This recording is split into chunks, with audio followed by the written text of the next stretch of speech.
সাথে যুবক, তোমাদেরকে আমি বলি, তোমাদের জন্য একটা নিউজ, তোমাদের জন্য একটা অনেক বড় ভাগ্যের একটা বিষয়। আজকে কোন যুবক আল্লাহকে ভালোবাসে আর কোন যুবক দুনিয়ার মোহে পড়ে দুনিয়ার নষ্ট ভ্রষ্টা বেশ্যা এগুলোর পিছনে ঘুরো, তোমাদের পরীক্ষা হয়ে যাবে। কারণ 14ই ফেব্রুয়ারি শবে বরাত, ঠিক কিনা বলেন? আর সেই দিন দেখা যাবে তোমরা আল্লাহকে ভালোবাসো না, কোনো একটা নষ্ট মহিলার পিছনে দৌড়াও। এইবার তোমার ভালোবাসার চিহ্ন তোমাকে দেখাইতে হবে। এই ভালোবাসা নামের দিবস, এইটা কোনো মুসলমানের পালনীয় দিবস নয়। কারণ মুসলমানের ভালোবাসা তো মা বাবার সাথে আছেই, আছে না? মুসলমানের ভালোবাসা স্বামী স্ত্রীর সাথে আছে, সারা বছরই আছে। ইউরোপ আমেরিকায় স্বামী এক বিছানায়, স্ত্রী আরেক বিছানায়, স্বামী এক বাসায়, স্ত্রী আরেক বাসায়, স্বামী এক নাইট ক্লাবে, স্ত্রী আরেক নাইট ক্লাবে, স্বামী এক নারীকে নিয়ে, স্ত্রী আরেক পুরুষকে নিয়ে জীবন যাপন করে, ঠিক কিনা বলেন? যুবকরা বলো, ঠিক কিনা? ওদের স্বামী স্ত্রীর কোনো মহব্বত নাই, ওদের স্বামী স্ত্রীর কোনো ভালোবাসা নাই, স্বামী স্ত্রীর সাথে ওদের কোনো সম্পর্ক নাই। এই জন্য ওরা ভালোবাসার একটা দিন রাখছে। আই সারা বছর তুমি যেখানে থাকো না থাকো, সারা বছর যা কিছু করো না করো, একদিন একটু ভালোবাসা আমরা করি। এই জন্য এটা ইহুদি খ্রিস্টানদের দিবস, ইহুদি খ্রিস্টানদের ষড়যন্ত্র। ওদের ষড়যন্ত্রে পইরা, ওদের ফাঁদে পইরা যুবক তোমার চরিত্র তুমি নষ্ট কইরো না, যুবতী তোমার ইজ্জত তুমি নষ্ট কইরো না। তোমার চরিত্র, তোমার ইজ্জত তোমার কাছে হেফাজত করো, তাহলেই তুমি আল্লাহকে পাওয়া যাবে। বলেন না সুবহানাল্লাহ। সুতরাং ভালোবাসার দিবস নামে মুসলমানের কোন দিবস আছে? জোরে বলেন, আছে?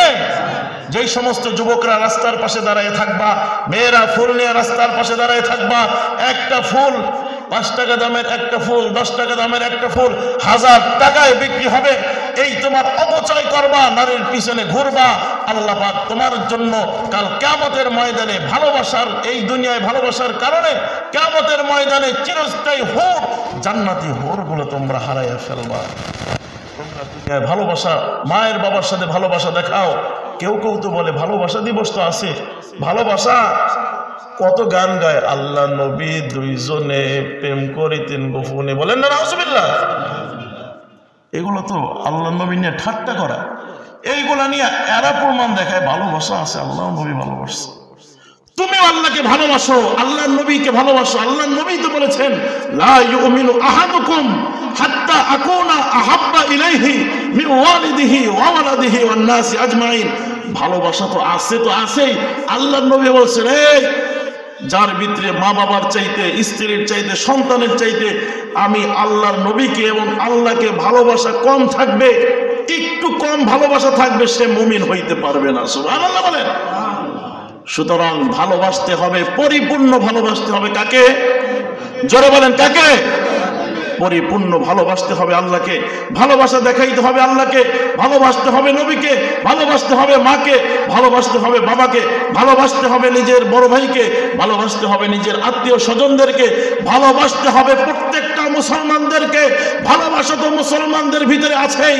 সেই জন্যই তো আল্লাহর নবী বলেছেন, আল মুমিনুনা কারাজুলিন ওয়াহিদিন ইন ইসতাকা রাসুহু ইসতাকা কুল্লুহু ইন ইসতাকা আইনুহু ইসতাকা কুল্লুহু। গোটা দুনিয়ার মুসলমান সকলে ভালোবাসার বন্ধনে আবদ্ধ। গোটা দুনিয়ার মুসলমানদের ভালোবাসা এমন নিবিড় যে গোটা দুনিয়ার মুসলমানরা একটা শরীরের মতন। একটা কিসের মতো? জোরে বলেন, কিসের মতো? একটা শরীরে হাতে যদি চিমটে কাটে গোটা শরীরে জ্বালা পড়া শুরু হয়ে যায়, মাথায় যদি আঘাত করে গোটা শরীর জ্বালা পড়া শুরু হয়ে যায়, পায়ে আঘাত করলে গোটা শরীরে জ্বালা পড়া শুরু হয়ে যায়। সুতরাং ভালোবাসতে হবে প্রত্যেকটা মুসলমানদেরকে। বাংলার এক প্রান্তে মুসলমানের ভালোবাসা, বাংলার এক প্রান্তে মুসলমানের ভালোবাসা অপর প্রান্তের মুসলমানের অন্তরে থাকতে হবে, ঠিক কিনা বলেন?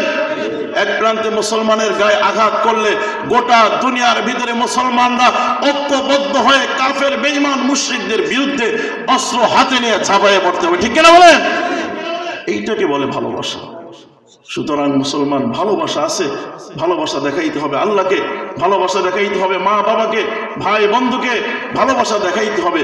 অবৈধ জায়গায় ভালোবাসা দেখাইলে তার নতিজা, তার ফলাফল ভালো কিছু না, বরং ভালোবাসায় নেগেটিভ পজিটিভ মিলা যেভাবে ভাষ্ট হয়ে যায়, আগুন ধইরা যায়, তোমাদের দুনিয়ায় আগুন ধইরা যাবে, সংসারের সমাজে রাষ্ট্রের ভিতরে বিশৃঙ্খলা হবে, কবরের ভিতরেও কিন্তু আগুন ধইরা যাবে। ঠিক কিনা বলেন? সেই জন্য আসুন আমরা সকলেই ভালোবাসবো কাকে? যুবকরা বলো কাকে? ভালোবাসবো আল্লাহকে, মাকে, বাবাকে, রসুলকে, কোরআনকে, হাদিসকে, মাদ্রাসাকে, মসজিদকে। আল্লাহ পাক আমাদের সকলকেই আল্লাহ রসুলের ভালোবাসা অন্তরে রাইখা ইমানদার হিসেবে পাক্কা মুমিন হইয়া দুনিয়া থেকে মৃত্যুবরণ করার তৌফিক দান করুন, বলেন আমিন। ওয়া আখির দাওয়ানা আনিল হামদুলিল্লাহি রাব্বিল আলামিন।